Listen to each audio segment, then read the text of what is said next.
नमस्कार, मेरा नाम है सुजाता पामीराम। आज के इस वीडियो में हम करेंगे decline of Harappan civilization, Harappa सभ्यता की पतन। सिंधु घाटी सभ्यता के ऊपर हमने प्लेलिस्ट बना के रखा है, टॉपिक वाइज आप देख सकते हैं। आज हम पढ़ेंगे हड़प्पा सभ्यता की पतन। तो चलिए वीडियो को शुरू करते हैं बिना देर किए। हड़प्पा सभ्यता 1900 ईसा पूर्व तक फली फूली। इसके बाद की अवधि को शहरोत्तर चरण की शुरुआत के रूप में चिह्नित किया गया है। Decline of Indus valley civilization, decline of civilization, decline of Harappan civilization. Harappa सभ्यता 1900 ईसा पूर्व तक फली फूली। इसके बाद की अवधि को शहरोत्तर चरण की शुरुआत के रूप में चिह्नित किया गया है, जिसमें नगर नियोजन, लेखन कला, वजन और माप में एकरूपता, मिट्टी की बर्तन के डिजाइन में एकरूपता आदि का क्रमिक लुप्त होना शामिल था। विद्वानों ने इस संबंध में हड़प्पा के पतन के कई सिद्धांत सामने रखे, जिन्हें दो भागों में संक्षिप्त किया गया है। समराइज इनटू टू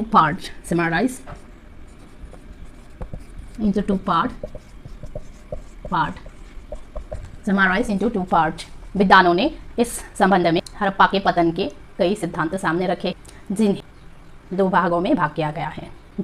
भागों में संक्षिप्त किया जा सकता है। पहला है अचानक गिरावट सिद्धांत, थ्योरी ऑफ सडन डिक्लाइन। पहला है थ्योरी ऑफ सडन डिक्लाइन,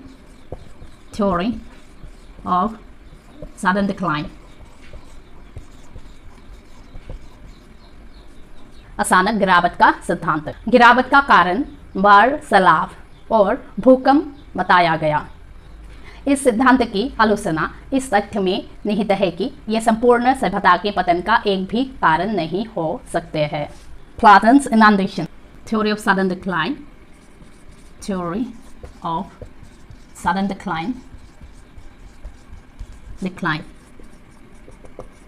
पहला है फ्लड, अर्थक्वेक। दूसरा है जलवायु परिवर्तन, क्लाइमेटिक चेंज। जलवायु परिवर्तन, क्लाइमेटिक चेंज। जलवायु परिवर्तन ये परिकल्पना की वर्षा में कभी सभ्यता के पतन का एक कारण थी, कुछ विद्वानों का मानना है। हालांकि ये अभी भी अधिकांश विद्वानों के बीच स्वीकार्य नहीं है।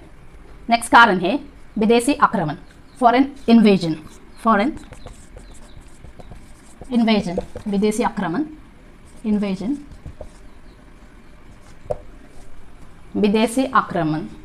विदेशी आक्रमण को सभ्यता के पतन का एक अन्य कारक माना गया है। ये सिद्धांत सबसे पहले 1947 में मोर्टिमर व्हीलर, ये सिद्धांत पहले बार 1947 में मोर्टिमर व्हीलर द्वारा गढ़वाले शहरों के विनाश के वर्णन के आधार पर प्रस्तुत किया गया था। हड़प्पा में दुर्गों की उपस्थिति और मोहनजोदारो में रक्षाहीन नागरिकों के नरसंहार के सबूत। हालांकि इस सिद्धांत पर इस आधार पर सवाल उठाया गया था। कार्बन डेटिंग के आधार पर इस बात पर आम सहमति है कि IBC 1750 ईसा पूर्व तक समाप्त हो गया था। Basis of carbon dating,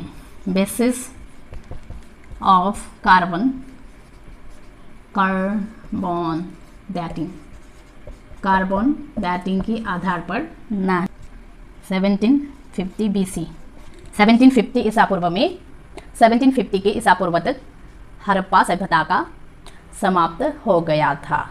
basis of carbon dating. जबकि आर्य ने लगभग 1500 ईसा पूर्व में भारत में प्रवेश किया था। 1500 BC में आर्य भारत में प्रवेश कर चुके थे। यह अंतराल अवधि इस सिद्धांत पर प्रश्न उठाती है। इसके अलावा मोहनजोदारो के सभी कंकाल गिरावट के चरण के नहीं थे, जैसा कि कंकालों से स्पष्ट है। विनाश या जलने का कोई सबूत नहीं था। उस घर में कोई कंकाल नहीं मिला जहां शहर की वास्तविक रक्षा की उम्मीद की जानी चाहिए थी। पुरातात्विक साक्ष्यों से संकेत मिलता है कि हड़प्पा सभ्यता का पतन अचानक नहीं हुआ, बल्कि धीरे धीरे इसका पतन हुआ और अंततः अन्य स्थानीय संस्कृतियों में इसका विलय हुआ। अगला सिद्धांत है क्रमिक गिरावट का सिद्धांत, theory of gradual decline. Theory of gradual decline, theory of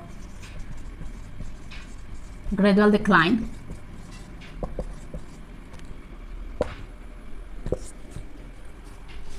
पारिस्थितिकी असंतुलन।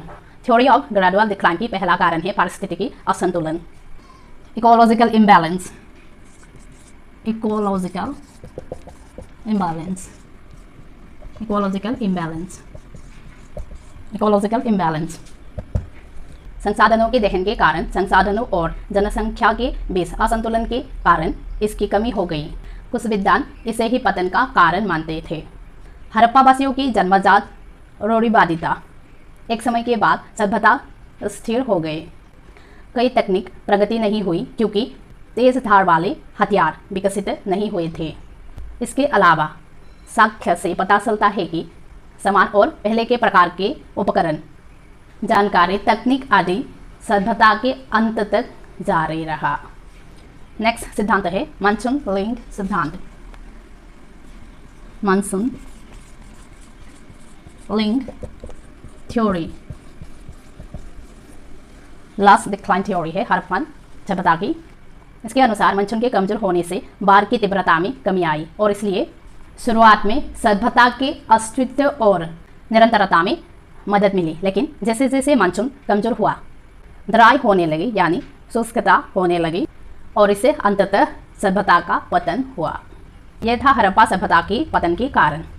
इसी के साथ आज की वीडियो समाप्त करती हूँ। अगर वीडियो पसंद आए तो वीडियो को लाइक कीजिए, शेयर कीजिए और चैनल को सब्सक्राइब कीजिए। मिलते हैं नेक्स्ट वीडियो में, तब तक के लिए बाय।